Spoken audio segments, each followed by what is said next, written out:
அனைவருக்கும் வணக்கம். யூஜிசியினுடைய promotion of equity in higher education institution 2026 rules இன்றைக்கி மிகப்பெரிய சர்ச்சையாக இருக்குது. இந்தியாவில் பல மாணவர்கள் இதை எதிர்த்து போராட்டம் நடத்துகிறாங்க. சரி, ஏன் இந்த யூஜிசியினுடைய ரூல் இந்த அளவுக்கு ஒரு பிரச்சனையாக இருக்குது? இதை நம்ம டீட்டெயில்டாக டிஸ்கஸ் பண்ணலாம் வாங்க. யூஜிசி யூனிவர்சிட்டி கிராண்ட்ஸ் கமிஷன் இந்த அமைப்பு தான் இந்தியாவில் இருக்கக்கூடிய ஹையர் எஜுகேஷன் இன்ஸ்டிடியூஷன்ஸை ரெகுலேட் பண்ணக்கூடிய ஏஜென்சி. காலேஜஸ், யூனிவர்சிட்டிஸ் எல்லாம் பார்த்திங்கன்னா யூஜிசியினுடைய ரெகுலேஷன் கீழே தான் வரும்.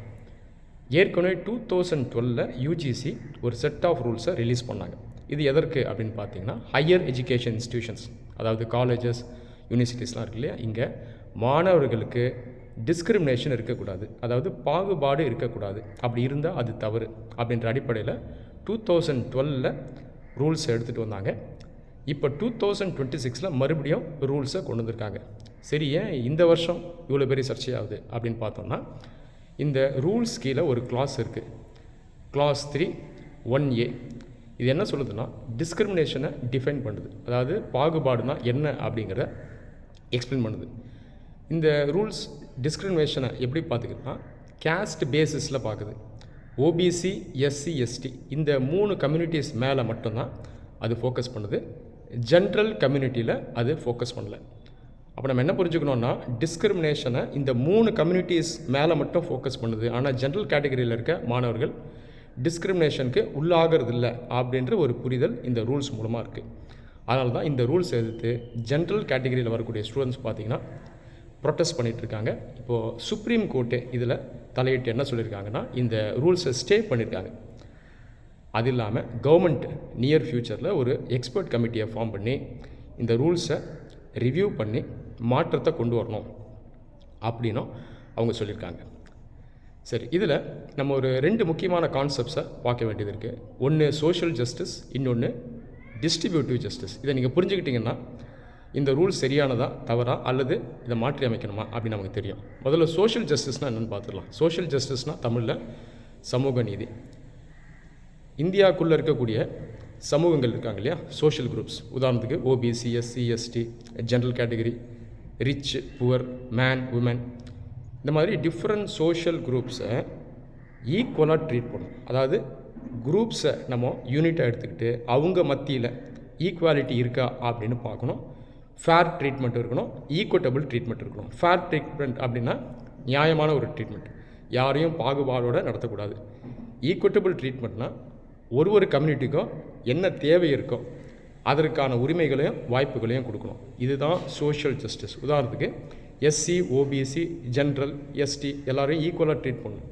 ஒரு கம்யூனிட்டிக்கு என்ன நீட்ஸ் இருக்கோ அதை கரெக்டாக பூர்த்தி பண்ணணும். அதே நேரத்தில் ஸ்டேட்டஸ் வச்சு பார்க்கும்போது எல்லாரையும் ஈக்குவலாக ட்ரீட் பண்ணணும். யாரும் சுப்பீரியர் கிடையாது, யாரும் இன்ஃபீரியர் கிடையாது. இது சோஷியல் ஜஸ்டிஸ்.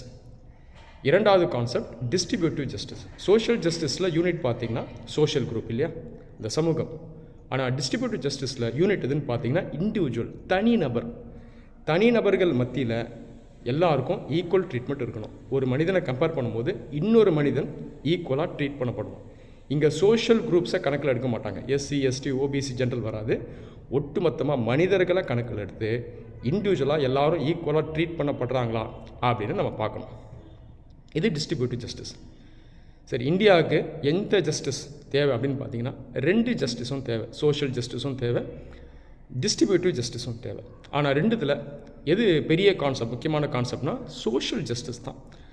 அதற்கு காரணம், இந்தியன் சொசைட்டியில் நம்ம பார்த்தோம்னா நிறைய சோஷியல் குரூப்ஸ்க்கு ஹிஸ்டாரிக்கல் டிஸ்கிரிமினேஷன் நடந்திருக்கு. பல ஆண்டுகளுக்கு முன்னாடியே, ஏன்ஷண்ட் இந்தியாவிலேருந்து இன்றைக்கி வரைக்கும். ஏன்னா அப்போது வர்ணா சிஸ்டம் இருந்தது, கேஸ்ட் சிஸ்டம் இருந்தது. இன்றைக்கும் கேஸ்ட் சிஸ்டம் நம்ம பார்க்குறோம், ஓரளவுக்கு வீக்காக இருக்குது. ஆனால் இன்னும் கேஸ்ட் சிஸ்டமுடைய தாக்கம் இந்தியாவில் இருக்குது இல்லையா.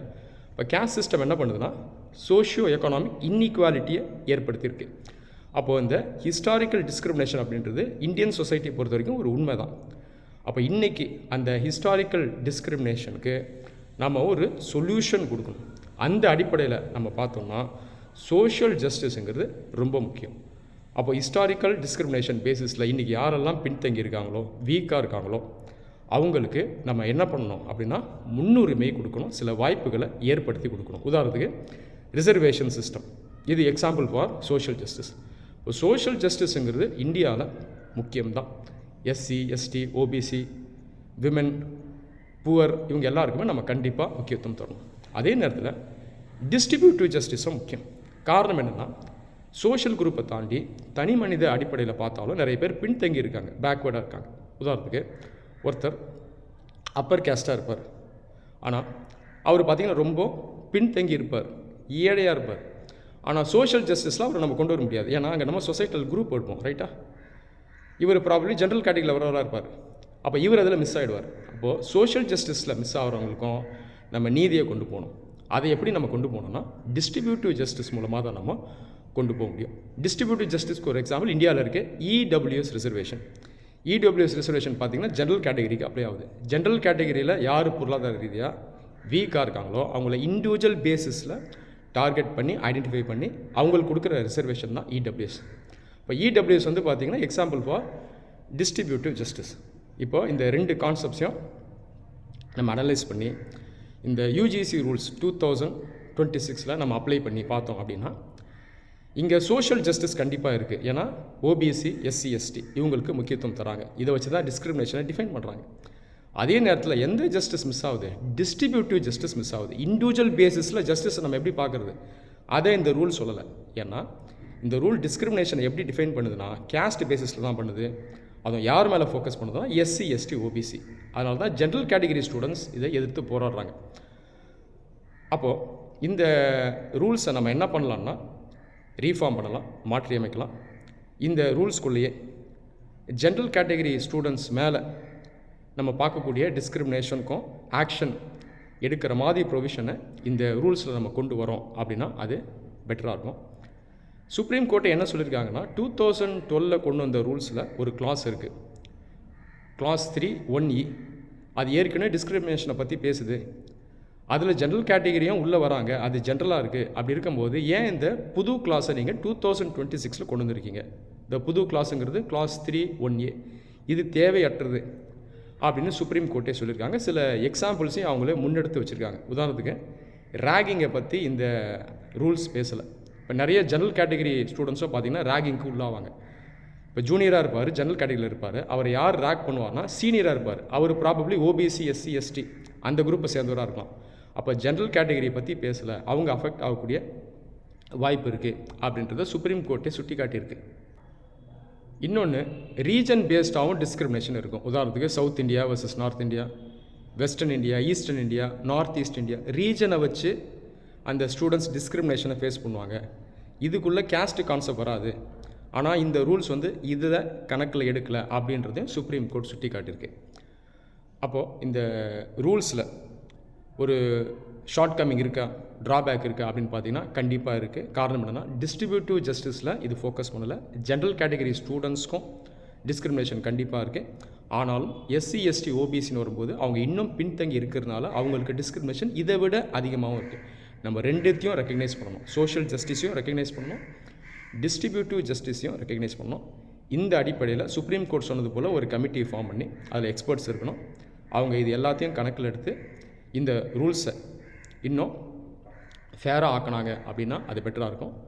ஓபிசி, எஸ்சி, எஸ்டி குரூப்ஸுக்கு கண்டிப்பாக முக்கியத்துவம் தரணும். அதே நேரத்தில் ஜென்ரல் கேட்டகரியில் வரக்கூடிய மாணவர்களையும் டிஸ்கிரிமினேஷன் க்ரைட்டீரியாக்குள்ளே கண்டிப்பாக கொண்டு வரணும். கேஸ்ட் பேஸ்ட் டிஸ்கிரிமினேஷன் மட்டுமே க்ரைட்டீரியாவாக இருக்கக்கூடாது.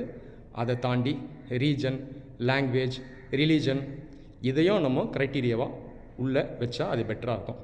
இப்படிப்பட்ட ஒரு ரூல்ஸை யூஜிசி கொண்டு வராங்க அப்படின்னா கண்டிப்பாக அது ஜஸ்டிஸை உறுதி செய்யும். நன்றி.